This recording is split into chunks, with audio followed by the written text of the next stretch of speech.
कौन सी भगवत गीता हमें इस घनघोर कलयुग से बचा सकती है? वर्तमान में वह कौन सा प्रकाशक है जिसकी भगवत गीता पढ़ने से हमारी नैया पार हो सकती है? वह कौन सी संस्था है जिसकी भगवत गीता हमें भगवान की कृपा दिलवा सकती है? जिसकी भगवत गीता पढ़कर जो भगवान श्री कृष्ण का वास्तविक ज्ञान था वो हमें प्राप्त हो सकता है। इसी विषय के ऊपर आज की हमारी यह वीडियो है। पहले आपको बता दें कि वर्तमान के अंदर जो सबसे ज़्यादा प्रचलित पढ़ी जाने वाली जो भगवत गीता है वो दो संस्थाओं के द्वारा प्रकाशित की जाती है। एक गीता प्रेस के द्वारा और दूसरी इस्कॉन के द्वारा।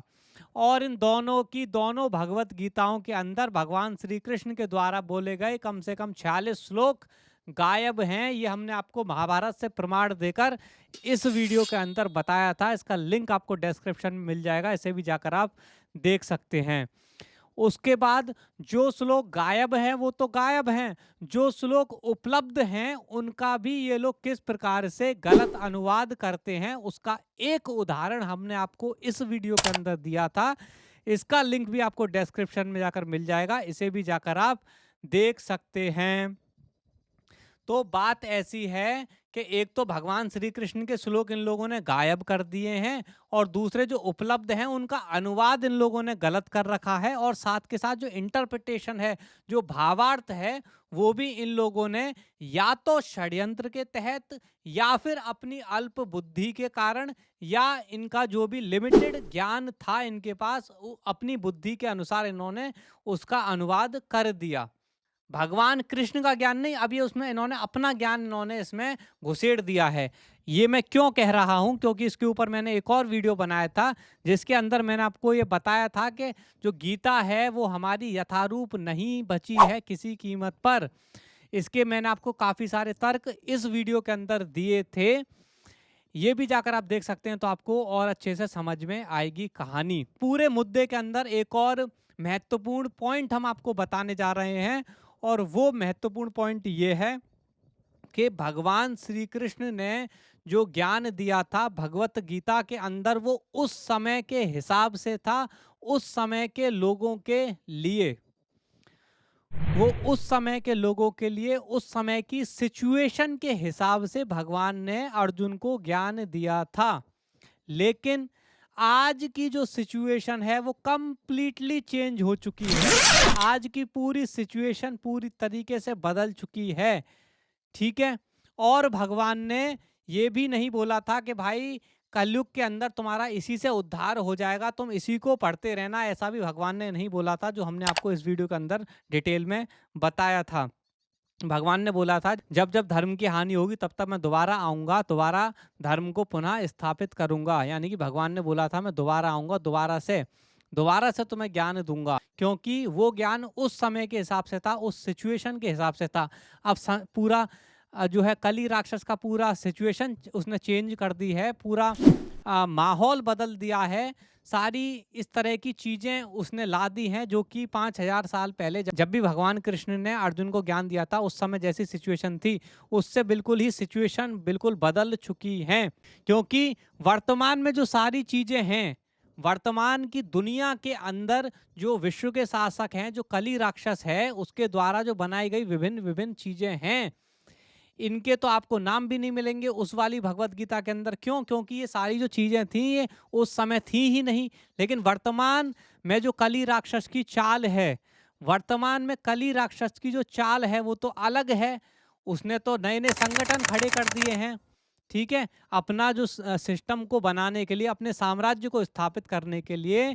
वर्तमान में कली राक्षस ने तो पूरा का पूरा अपना नया साम्राज्य खड़ा कर दिया है, और उस नए साम्राज्य के अंदर उसने बहुत सारी अलग अलग संस्थाओं को खड़ा कर दिया है जिनसे वर्तमान में लोगों को डील करना पड़ता है। तो जाहिर सी बात है कि आज की जो सिचुएशन है, वर्तमान की जो सिचुएशन है, वो पूरी तरीके से कंप्लीटली चेंज हो चुकी है। वर्तमान के जो सरकमस्टेंस हैं वो कंप्लीटली बदल चुके हैं। इसलिए आज एक नए ज्ञान की आवश्यकता है। एक ऐसा ज्ञान जो कि वर्तमान की सिचुएशन के हिसाब से बिल्कुल सटीक हमारा मार्गदर्शन कर सके, एक ऐसे ज्ञान की आवश्यकता है।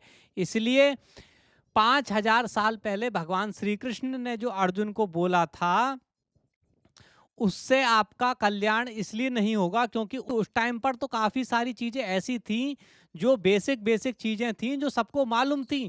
अब जब सबको ही मालूम रहेंगी बेसिक बेसिक चीज़ें, तो ज़ाहिर-सी बात है वो दोबारा बताने की तो आवश्यकता नहीं है। लेकिन वर्तमान में स्थिति इतनी ज़्यादा खराब हो चुकी है क्योंकि घनघोर कलयुग है, तो इस कारण से स्थिति इतनी ज़्यादा खराब हो चुकी है कि जो बेसिक बेसिक डिसिप्लिन्स थे, जो बेसिक बेसिक चीज़ें थीं, वो भी कंप्लीटली वैनिश हो चुकी हैं। इस कारण से अभी उन बेसिक चीज़ों को भी बताने की आवश्यकता है दोबारा से। भगवत गीता का ज्ञान, पहली बात तो ये है कि उसमें श्लोक गायब हो चुके हैं, दूसरी बात इन लोगों ने मिस इंटरप्रेट कर दिए हैं, तीसरी बात कितने श्लोक सही हैं और कितने श्लोक गलत हैं, ये पता करना सामान्य प्रज्ञा का विषय नहीं है, बहुत ही कॉम्प्लिकेटेड टास्क है। इन सब चीज़ों को देखते हुए और साथ ही एक और चीज़ ये कि उस समय जो भगवान ने ज्ञान दिया था, उस समय की सिचुएशन के हिसाब से दिया था, लेकिन आज सिचुएशन कंप्लीटली बदल चुकी है। तो इन सब चीज़ों को ध्यान में रखते हुए वर्तमान में जो हमारा कल्याण कर सकती है, पी की गीता। ये पीटी जी का गीत है आज के लोगों के लिए, आज की सिचुएशन के हिसाब से, क्योंकि आज की सिचुएशन कंप्लीटली बदल चुकी है। क्योंकि आज तो स्कूल भी होते हैं, हॉस्पिटल भी होते हैं, कॉलेज भी होते हैं, सरकार के अलग-अलग सिस्टम भी होते हैं, अलग-अलग समाज भी होते हैं, अलग-अलग देश भी होते हैं, अलग-अलग टेक्नोलॉजी भी होती है, अलग-अलग लोगों ने नए-नए प्रकार के रिश्ते भी बना दिए हैं, लीगैलिटी भी नई आ चुकी हैं। तो कहने का मतलब ये है कि वर्तमान में सारी चीज़ें कंप्लीटली बदल चुकी हैं, इसलिए ये है पी की गीता वर्तमान के लिए शास्त्र। क्यों? क्योंकि इसके अंदर जो सारी वर्तमान की चीजें हैं, जो वर्तमान के सारे चैलेंजेस हैं, उन सारे चैलेंजेस को आइडेंटिफाई करना, उनके साथ किस प्रकार से डील करना, ये सारी चीज़ें प्रभु पीटी अवतार जी ने हमको बताई हैं। उनकी महान कृपा है कि उन्होंने सारी चीज़ें रिवील करी हैं वर्तमान के लोगों के लिए, ताकि आज का व्यक्ति, कलयुग का जो व्यक्ति है, जिसे कुछ भी नहीं मालूम, जो बिल्कुल ज़ीरो पे खड़ा हुआ है। क्यों? क्योंकि अर्जुन थे, जो उस समय के लोग थे, उनका फिर भी कुछ ना कुछ एक लेवल था। बेसिक्स वगैरह उन्होंने ऑलरेडी गुरुकुल में कई सालों तक प्रैक्टिस कर रखे थे, तो उनको बेसिक्स वगैरह प्रैक्टिस कराने की ज़रूरत नहीं थी।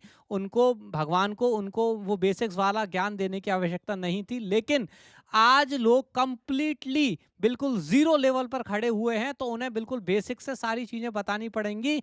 साथ के साथ वर्तमान में जितनी संस्थाएँ कली राक्षस ने खड़ी करी हैं, उनको कैसे आइडेंटिफ़ाई करना है, उनसे क्या नुकसान होते हैं, क्या रियल है, क्या फ़ेक है, वर्तमान के परिप्रेक्ष्य में, है ना, ये सारी चीजें पी की गीता के अंदर प्रभु पीटी अवतार जी ने रिवील करी हैं। सारा पूरा मैट्रिक्स को ऑब्जर्व करने के बाद, पूरी सिचुएशन को एनालाइज करने के बाद, लोगों के लिए क्या सही है क्या गलत है, लोग उसको आइडेंटिफाई कर सकें, इसके लिए प्रभु पीटी अवतार जी ने इस ग्रंथ को बताया है, लोगों पर यह महान एहसान किया है। मतलब वर्तमान में लोगों के द्वारा जो भी टर्म्स यूज किए जाते हैं, जो भी प्रचलित बातें बोली जाती हैं, वो कितनी सही हैं, कितनी गलत हैं, जो सारी संस्थाएं हैं, जो सब कुछ है, जो अलग अलग तरीकों से लोग अपने अपने हिसाब से चीज़ों को कर रहे हैं, क्या वो चीज़ें सही हैं, कितनी गलत हैं, ये पूरी की पूरी सारी कंप्लीट लोगों को क्या करना चाहिए, बिल्कुल एब्सोल्यूट क्लैरिटी प्रदान करने वाली है ये पी की गीता, जो है वर्तमान का शास्त्र। इसलिए यही एकमात्र शास्त्र है जो हमें इस घनघोर कलयुग से बचा सकता है। इस घनघोर कलयुग के बीच में, इस महान अंधकार के बीच में हमें एक मार्गदर्शन दे सकता है, केवल और केवल पी की गीता। इसलिए इसको वर्तमान का शास्त्र भी बोलते हैं, peace Gita, scriptures for the now. जय शिव नारायण, जय हो प्रभु पीटी अवतार, जय हो वैदिक सनातन धर्म।